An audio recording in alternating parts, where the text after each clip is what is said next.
देखो यार, अगर तुम लोग AEW और NJPW के फैन हो तो ये वीडियो तुम्हारे लिए होने वाली है, क्योंकि NJPW का एक बड़ा सुपरस्टार NJPW को लीव करके AEW को ज्वाइन करने वाला है। रिकी स्टार के NXT पर डेब्यू के बाद रिकी स्टार पर मेजर रिएक्शन आ रहा है। AEW में एलायंस के डेब्यू सिचुएशन को लेकर बैक स्टेज से मेजर अपडेट आ चुकी है। तो गाइज, वहीं बॉबी लेस्ली के AEW वर्ल्ड चैंपियन बनने को लेकर बॉबी लेस्ली ने मॉक्सली को वार्निंग दे दी है। तो गाइज, चलिए बिना किसी देरी के शुरू करते हैं इस वीडियो को। और सबसे पहले बात करेंगे एब्सोल्यूट रिकी स्टार की। वेल, अगर आप लोगों ने अभी तक आज WWE का NXT शो नहीं देखा है तो मैं आपको बता दूं, आज यहां पर WWE के NXT के ऊपर फाइनली यहां पर one of the most shocking debut हो चुका है। AEW के फॉर्मर सुपरस्टार रिकी स्टार ने ऑफिशियली कर दिया है NXT के ऊपर उनका डेब्यू। गाइड, यहां पर ये बात तो मैं आपको ऑलरेडी बता चुका हूं। कल यहां पर AEW के द्वारा रिकी स्टार्क और मीरो दोनों को ही कंपनी से रिलीज कर दिया गया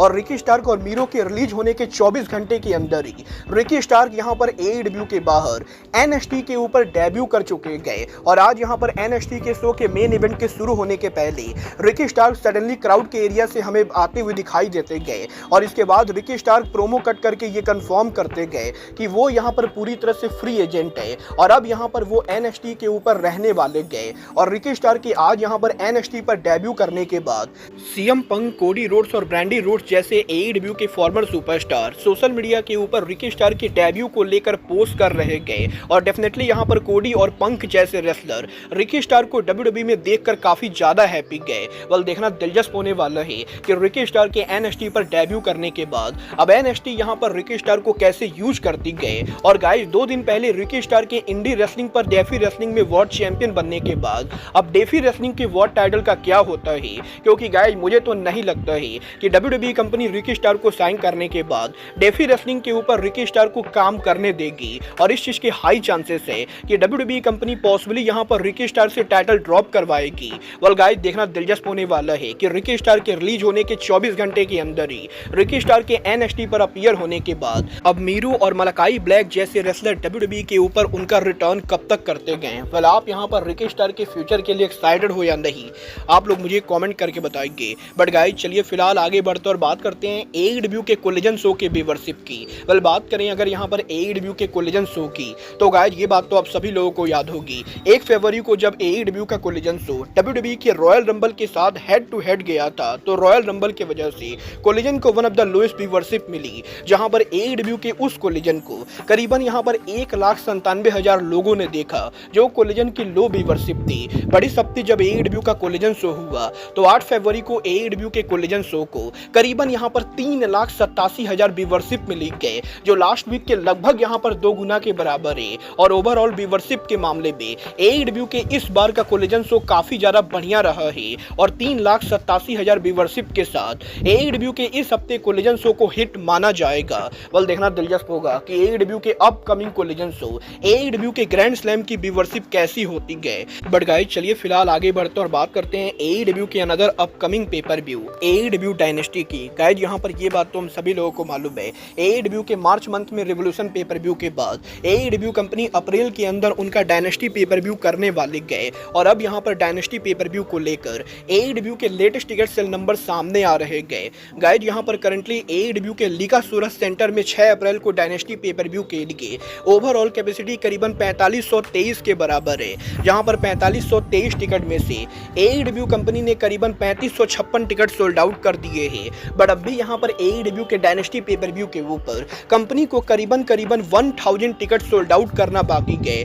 जो कि मेरे हिसाब से AEW आने वाले टाइम में करने वाले गए। और ये देखना दिलचस्प होगा कि एक बार जब AEW total 4500 ticket sold out कर देती गए तो टोनी खान यहां पर पेपर व्यू के कैपेसिटी को कितना ज्यादा रेज करते गए और AEW के डायनेस्टी पेपर व्यू के ऊपर AEW कंपनी की फाइनल टिकट सेल और अटेंडेंस कितनी होती गए। बट गाइस, चलिए फिलहाल आगे बढ़ते और बात करते हैं AEW सुपरस्टार बॉबी लेस्ली की। वेल गाइस, इस हफ्ते बॉबी लेस्ली के लेटेस्ट इंटरव्यू के ऊपर बॉबी लेस्ली ने AEW कंपनी पर उनके फ्यूचर गोल को लेकर बात की, जहां पर बॉबी लेस्ली का ये कहना है कि AEW कंपनी के अंदर उनका अल्टीमेट गोल AEW कंपनी का वर्ल्ड चैंपियन बनना है। और वैसे तो करंटली वो AEW के टैग चैंपियन है बट बहुत ही जल्द AEW के अंदर बॉबी लेस्ली AEW के वर्ल्ड टाइटल के लिए भी रूल करेंगे और बॉबी लेस्ली का ये कहना है कि AEW के current world champion John Moxley को बॉबी लेस्ली को थैंक यू बोलना चाहिए कि बॉबी लेस्ली का फोकस करंटली AEW का वर्ल्ड टाइटल नहीं गए, क्योंकि एक बार जब बॉबी लेस्ली का फोकस AEW का वर्ल्ड टाइटल होगा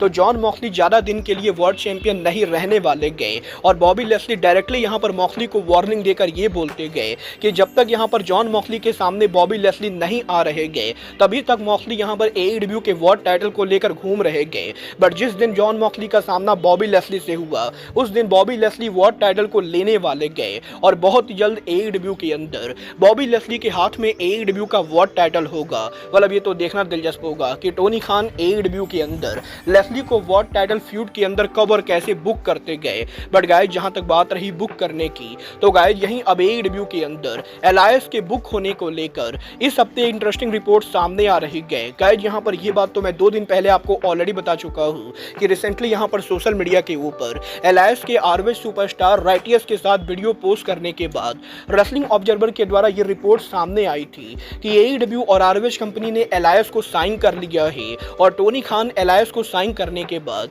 ROH ब्रांड के अंदर यूज करने वाले गए और WON के हिसाब से एलायंस यहाँ पर टोनी खान के कंपनी के कॉन्ट्रैक्ट के अंदर है। बट अब यहाँ पर WON की उस रिपोर्ट के 2 दिन के बाद फाइटफुल सेलेक्ट की तरफ से एलायंस के कॉन्ट्रैक्चुअल सिचुएशन को लेकर एक न्यू रिपोर्ट सामने आ रही है, जहां पर फाइटफुल सेलेक्ट का ये दावा करना है कि डेव मेल्जर के द्वारा एलायंस के AEW में साइन होने को लेकर जो रिपोर्ट आई थी वो रिपोर्ट यहां पर पूरी तरह से गलत थी और अभी तक एलायंस ने AEW या ROH कंपनी से किसी तरह का कोई भी कॉन्ट्रैक्ट साइन नहीं किया है। और इवन यहां पर फाइटफुल सेलेक्ट का ये तक कहना है कि एलायंस के करंटली यहां पर ROH और AEW के मुकाबले TNA कंपनी से साइन करने के ज्यादा चांसेस है, क्योंकि TNA कंपनी करंटली यहां पर एलायंस से बात कर रही है और फाइटफुल सेलेक्ट के हिसाब से एलायंस यहां पर फिलहाल AEW और ROH के मुकाबले TNA ब्रांड पर जाने वाले गए। मतलब ये तो आने वाला टाइम बताएगा कि एलायंस यहां पर एग्जैक्टली किस ब्रांड के ऊपर जाते गए। बट जहां तक बात रही AEW में आने की तो अब मैं आपको बता दूं NJPW के मल्टीपल बिग सुपरस्टार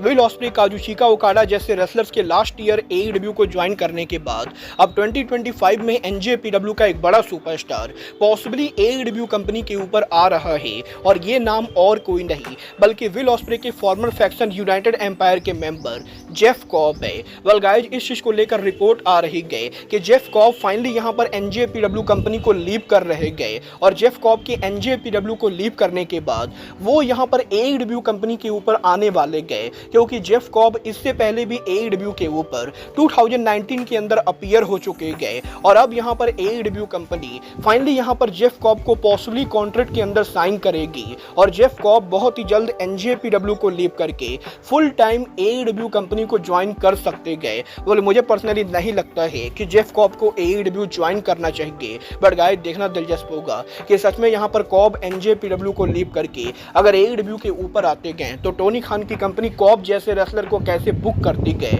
बोले आपको क्या लगता है जेफ कॉब का AEW पर आना जेफ कॉब का सही डिसीजन होगा या नहीं? आप लोग मुझे कमेंट करके बताइए। बट गाइस अब आज के इस वीडियो में बस इतना ही। मैं मिलता हूं आपसे अपने अगले वीडियो पे। बट गाइस तब तक के लिए goodbye, good night and bang.